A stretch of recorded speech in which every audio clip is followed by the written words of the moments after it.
नमस्कार दोस्तों, आज तीन महत्वपूर्ण खबर निकल के आई है। तीन महत्वपूर्ण खबर मैं शॉर्टकट में आपको बताने की कोशिश करूंगा दोस्तों, क्योंकि वीडियो लॉन्ग हो जाएगी। इसलिए दोस्तों पहली खबर जो निकल के आई है वो है राजस्थान से। राजस्थान के एक विधायक हैं अशोक कुमार कोठारी। उन्होंने अमित शाह जी को एक पत्र लिखा और पत्र में उन्होंने लिखा अमित शाह जी को पोर्टल लॉन्च होने पर उन्होंने बधाई भी दी और उन्होंने उस रिफंड पोर्टल पे जो भी कमियां आ रही हैं उससे संबंधित उन्होंने उसको दूर करने के लिए सब कुछ उन्होंने बताया कि इसको दूर किया जाए। छोटी छोटी कमियों जो निकल के आ रही हैं उन कमियों को दूर करने के लिए कुछ रास्ता उसमें निकाला जाए, क्योंकि गाँव और शहर के कुछ कम पढ़े लिखे लोग हैं जो सहारा में इन्वेस्ट किए हैं और वो हर चीज़ नहीं समझ पाते, जिनसे उनको छोटी छोटी कमियों को दिखाकर रिजेक्ट कर दिया जा रहा है। इस पर उन्होंने लेटर लिखा। और दूसरी खबर दोस्तों क्या है? दूसरी खबर है अभी आप लोग देखे होंगे रांची झारखंड से, वहाँ पे अमित शाह जी का आयोजन था। उस आयोजन में अमित शाह गए थे और वहाँ पे उन्होंने सहारा का मुद्दा उठा और उस सहारा के मुद्दे को उन्होंने क्या कुछ कहा दोस्तों आप लोगों को मैं वीडियो में बताऊंगा। दोस्तों जिन लोगों का सहारा इंडिया में पैसा फंसा हुआ है और अभी तक नहीं मिला है तो आपको टेंशन लेने की जरूरत नहीं है। सहारा इंडिया का पैसा पूरा दिलाने के लिए सरकार पहले ही वादा कर चुकी है। चुनाव प्रचार के दौरान अमित शाह जी के द्वारा कहा गया है कि हमारी सरकार आते ही निवेशकों का भुगतान किया जाएगा। आज एक बहुत बड़ी खबर निकल के आ रही है जो सभी लोगों को जानना जरूरी है। तो दोस्तों सहारा निवेशकों के पाई पाई पैसे होंगे वापस। तो दोस्तों खबर जो निकल के आएगी है न्यूज़पेपर में, तो उसको मैं आप लोगों को पढ़ के बता रहा हूँ। दोस्तों बैठक के दौरान झारखंड से सहारा में निवेश किए गए लोगों के फंसे पैसे को वापस को लेकर भी बात रखी गई। इस पर श्री शाह ने कहा कि यह मामला न्यायालय में विचाराधीन है। अभी सबसे छोटे छोटे निवेशकों के पैसे लौटाने का काम चल रहा है। इसके बाद अन्य लोगों के पैसे वापस होंगे, निवेशकों के पाई पाई पैसे वापस होंगे। और इस बैठक में संगठन प्रभारी लक्ष्मीकांत वाजपेयी, विधानसभा प्रभारी शिवराज सिंह चौहान, सह प्रभारी हेमंत विश्व शर्मा, प्रदेश भाजपा अध्यक्ष बाबूलाल मरांडी, क्षेत्रीय संगठन महामंत्री नागेंद्र त्रिपाठी, संगठन महामंत्री करमबीर सिंह, केंद्रीय मंत्री अन्नपूर्णा देवी, केंद्रीय राज्य रक्षा मंत्री संजय सेठ, पूर्व केंद्रीय मंत्री अर्जुन मुंडा, नेता प्रतिपक्ष अमर बावरी, अनंत ओझा, बिरची नारायण, प्रदेश महामंत्री आदित्य साहू, प्रदीप वर्मा व मनोज सिंह मौजूद थे। तो दोस्तों इतने लोग उस जो है समारोह में मौजूद थे।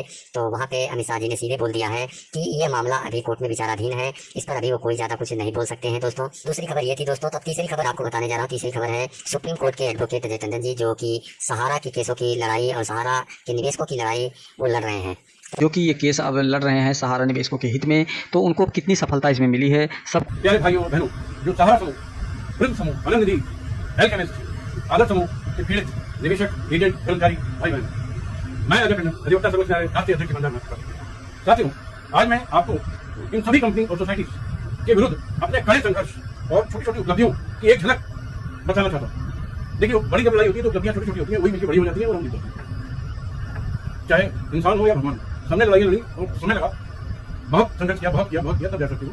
यही मेरा है। आज़ादी की लड़ाई में 200 साल लगे, अयोध्या मंदिर की लड़ाई में, भारत की लड़ाई खाली देखी जाए तो 75 साल लगे, और ओवरऑल देखा जाए तो 500 साल लगे। तो कोई भी लड़ाई वो बड़ी लड़ाई, क्योंकि ये लड़ाइयाँ जितनी भी कंपनियों की हैं, सारा की तो नहीं है, सारा के अलावा जितनी कंपनी है, इन सब में ये लड़ाइयाँ सरकार की विरुद्ध लड़ाई है। इन सारे मामलों में केंद्र सरकार और सारी राज्य सरकारें और उनकी सारी एजेंसी ने भरपूर भ्रष्टाचार किया है और इन कंपनियों सोसाइटी का साथ दिया है। इनके सपोर्ट से इतना बड़ा कांड पिछले 50 साल में हिंदुस्तान में हुआ है, वरना इतना बड़ा कांड नहीं हो सकता। सभी सरकारी अधिकारी, चाहे IAS हो, IRS हो, IPS हो, बहुत हद तक जजेस भी हैं, मंत्री हैं, मुख्यमंत्री हैं, प्रधानमंत्री हैं, सब शामिल हैं। जब मैं तब मैं किसी को भी ओपन नेशनल टीवी में डिबेट करके बता सकता हूँ। इसलिए साथियों बड़ी लड़ाई है, लेकिन यह विश्वास दिलाता हूँ आपको कि मैं एक एक लड़ाई, एक एक निवेशक का पैसा हिंदुस्तान भर के दिलाऊंगा। मैं ब्याज के दिलाऊंगा, आज तक के ब्याज के दिलाऊंगा, पूरे इज्जत के साथ दिलाऊंगा। मेरा वादा था, है, और हर बार अपने लिए टारगेट बनाता हूं। मैंने अपना टारगेट बनाया है, देखिए कितना सफल हूं कि मैं दिसंबर 2024 तक कोई न कोई बड़ी उपलब्धि आपको हासिल करके दिखाऊंगा। आइए आगे बढ़ते हैं। सहारा में जैसा मैंने पहले भी आपको बताया था, मेरी शिकायत पर प्रवर्तन निदेशालय कलकत्ता यानी ईडी ने सहारा मुख्यालय पर 3 दिन छापेमारी की, 700 कंपनी ने रिकॉर्ड किया। इसके अलावा बहुत शीघ्र सहारा मुख्यालय पर बुलडोजर चलने वाला है, जिसका निर्णय योगी सरकार ने ले लिया है। भाइयों और बहनों, में करीब 5 सालों में योगी जी को करीब 5000 कंप्लेंट भेज चुका हूं, जिसके और प्रधानमंत्री जी को हो सकता है इससे भी ज्यादा, जिसका रिजल्ट अब दिख रहा है। और मैं कंप्लेंट हल्के नहीं भेजता हूं, भरपूर सबूतों के साथ, बहुत बड़ी बड़ी, और इन सब पे आरोप लगाते भेजता हूं। आप लोग खाली अति गलत पर बुलडोजर चलाना जानते हो, सुब्रत राय को नहीं जानते हो, तो वो लगता सुना गया और वो चल रहा है। ईडी ने भी सुना है, सभी सुनेंगे, एक नहीं सब सुनेंगे। और मैं विश्वास दिलाता हूँ साथियों, तैयारी मेरी चल रही है। सहारा समूह के 5000 देशव्यापी स्थानों पर ईडी और सीबीआई की पुलिस एक साथ रेड होगी, बहुत जल्दी, विश्वास है। नेक्स्ट ओबीसी वार्ता सप्ताह जी राय बहुत जल्दी गिरफ्तार किए जाएंगे। इनकी मैं एंटीसिपेटरी में खाली करा चुका हूँ, काफी मेहनत कर रहा हूँ और इनकी गिरफ्तारी बहुत करीब। अभी परसों 20 जुलाई को आनंद निधि का डायरेक्टर राजेश कुमार गिरफ्तार हुए भाई। हम लोग के प्रेशर से पुलिस पकड़ के लाई, कोर्ट में हाजिर किया गया, बहस हुई और कोर्ट ने जेल भेज दिया। अब वो सजा जेल रहेगी जब तक भुगतान नहीं करेंगे। एक डायरेक्टर पहले से जेल में, अनीश श्रीवास्तव, और एक डायरेक्टर अपनी बातों में जल्दी जा रहे हैं पुलिस दबिश आ गई।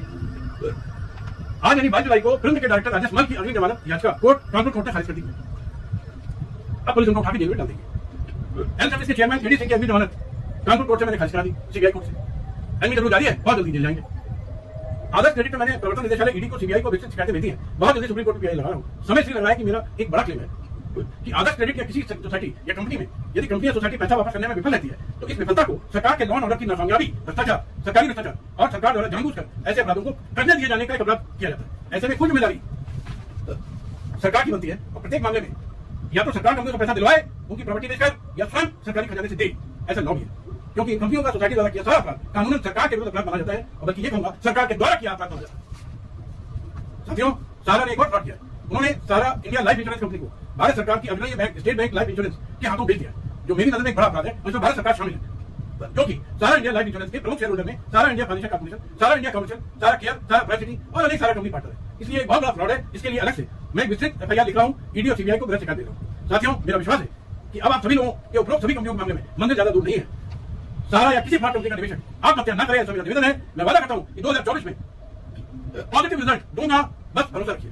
सभी कंपनियों को घोटे बनाऊंगा, सभी भ्रष्ट सरकारें एक दिन मेरी बात करने पर मजबूर होंगी, क्योंकि मैं कुछ भी अपने लिए नहीं कर रहा हूँ। भारत के 50 करोड़ निवेशकों के लिए मैं अपने आप को खपा रहा हूँ, लेकिन जब तक मैं सभी कंपनी सोसाइटी के पीड़ित भाई बहनों को उनका रुपया मैं आज तक के ब्याज के उनके खातों में नहीं पहुंचा देता, तब तक मैं 1 घंटे भी चैन से नहीं बैठने वाला हूँ।